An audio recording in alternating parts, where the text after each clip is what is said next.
मृगिश ऋषि का रोज का नियम था कि वह नगर से दूर जंगलों में स्थित शिव मंदिर में भगवान शिव की पूजा में लीन रहते थे।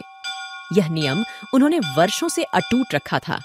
उसी जंगल में एक नास्तिक डाकू सुल्ताना का ठिकाना था। सुल्ताना का खौफ पूरे क्षेत्र में फैला हुआ था और वह मंदिरों में चोरी और डकैती करने से भी नहीं चूकता था। एक दिन सुल्ताना की नजर ऋषि पर पड़ी। उसने सोचा, यह ऋषि जंगल में छुपे मंदिर में पूजा करता है। हो सकता है इसने मंदिर में काफी धन छुपा रखा हो। आज इसे ही लूटते हैं।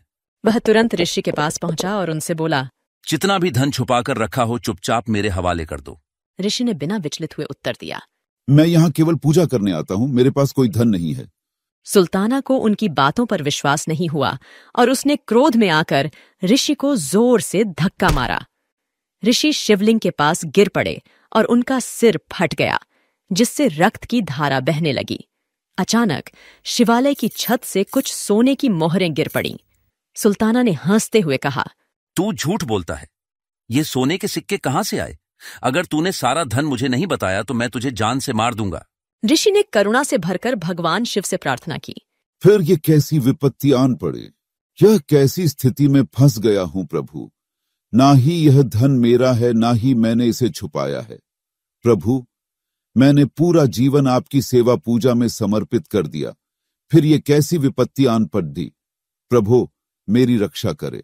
जब भक्त सच्चे मन से पुकारे तो भोलेनाथ क्यों न आते। भगवान शिव तत्काल प्रकट हुए और ऋषि से कहा, इस घटना के पीछे का कारण मैं तुम्हें बताता हूँ। ये डाकू पिछले जन्म में एक ब्राह्मण था जिसने कई कल्पों तक मेरी भक्ति की थी, परंतु इससे प्रदोष के दिन एक भूल हो गई। ये पूरा दिन निराहार रहकर मेरी भक्ति करता रहा। दोपहर में जब इसे प्यास लगी तो यह जल पीने के लिए पास के ही एक सरोवर तक पहुंचा। संयोग से एक गाय का बछड़ा भी दिन भर का प्यासा वहीं पानी पीने आया। तब इसने उस बछड़े को कोहनी मारकर भगा दिया और स्वयं जल पिया। इसी कारण इस जन्म में यह डाकू हुआ। तुम पूर्व जन्म में मछुआरे थे। उसी सरोवर से मछलियां पकड़कर उन्हें बेचकर अपना जीवन यापन करते थे। जब तुमने उस छोटे बछड़े को निर्जल परेशान देखा तो अपने पात्र में उसके लिए थोड़ा जल लेकर आए। उस पुण्य के कारण तुम्हें यह कुल प्राप्त हुआ।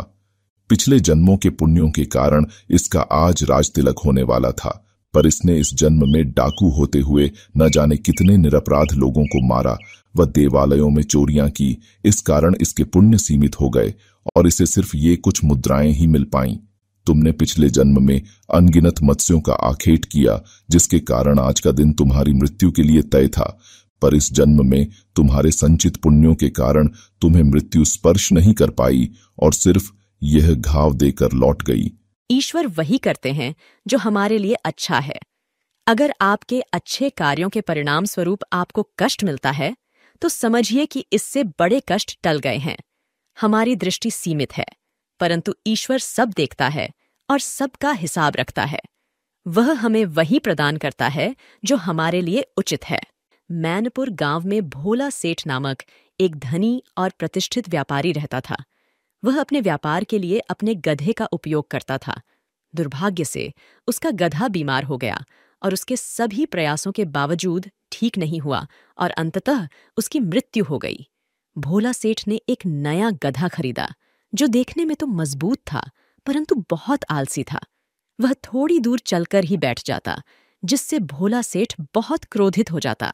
मुझे क्या सूझी जो इस गधे को खरीद लिया। देखने में तो तंदुरुस्त है, लेकिन काम के लायक नहीं है। अब क्या करूं?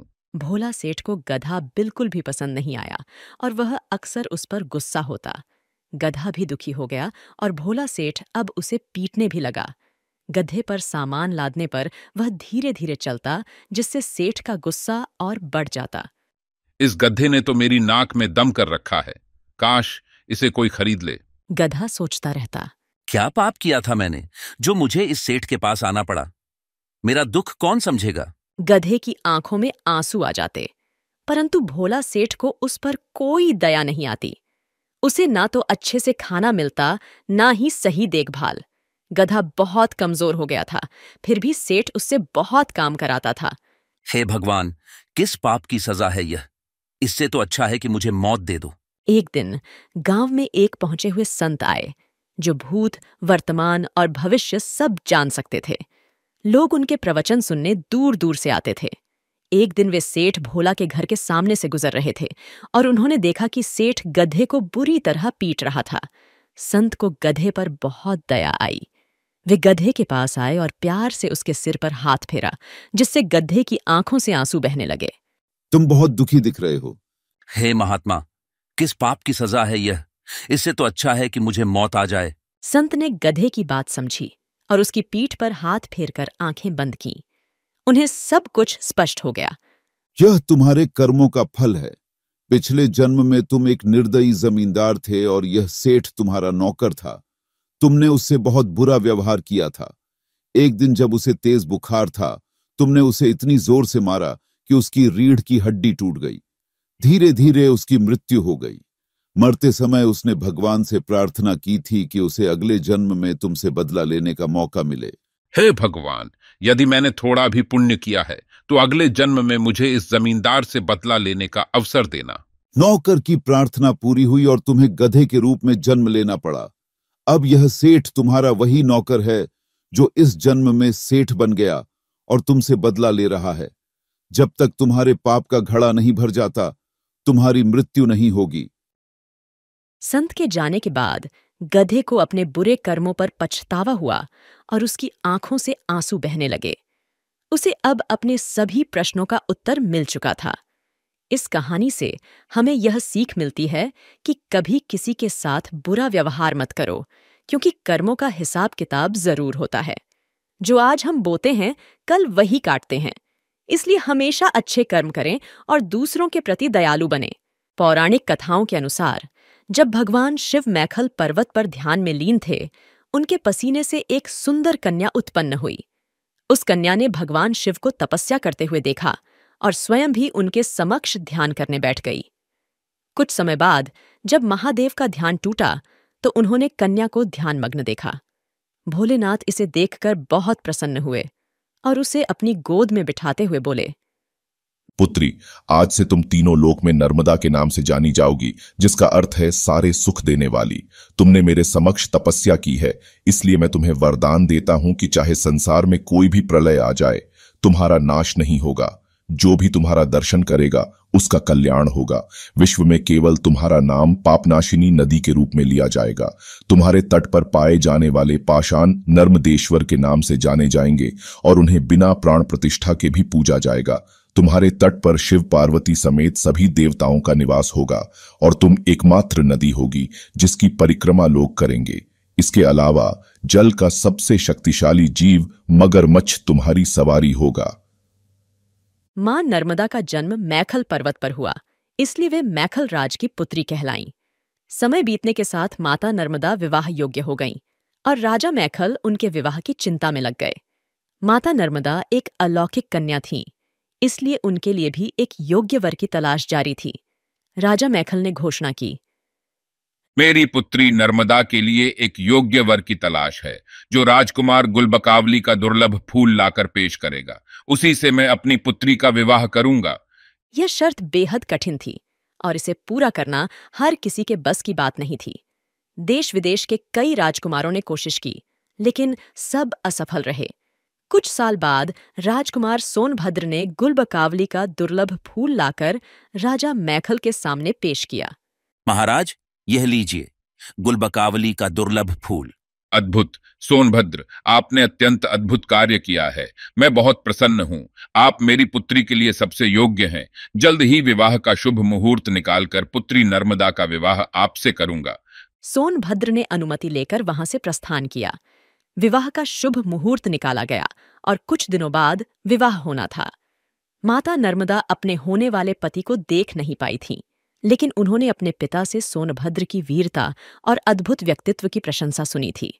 इसके कारण उनकी सोनभद्र से मिलने की लालसा बढ़ गई थी।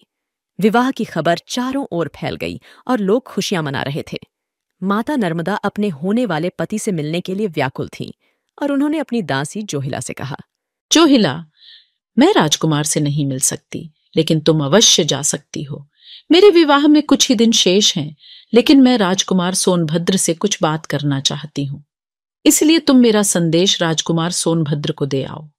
राजकुमारी, मेरे पास ऐसे वस्त्र नहीं हैं जिन्हें पहनकर मैं संदेश पहुंचा सकूं।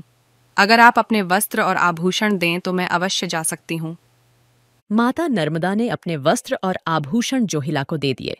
जोहिला ने राजकुमार सोनभद्र के पास जाकर अपना परिचय राजकुमारी नर्मदा के रूप में दिया। राजकुमार ने इसे सच मान लिया और अपने प्रेम प्रस्ताव को उनके समक्ष रखा। जोहिला ने तुरंत प्रस्ताव स्वीकार कर लिया।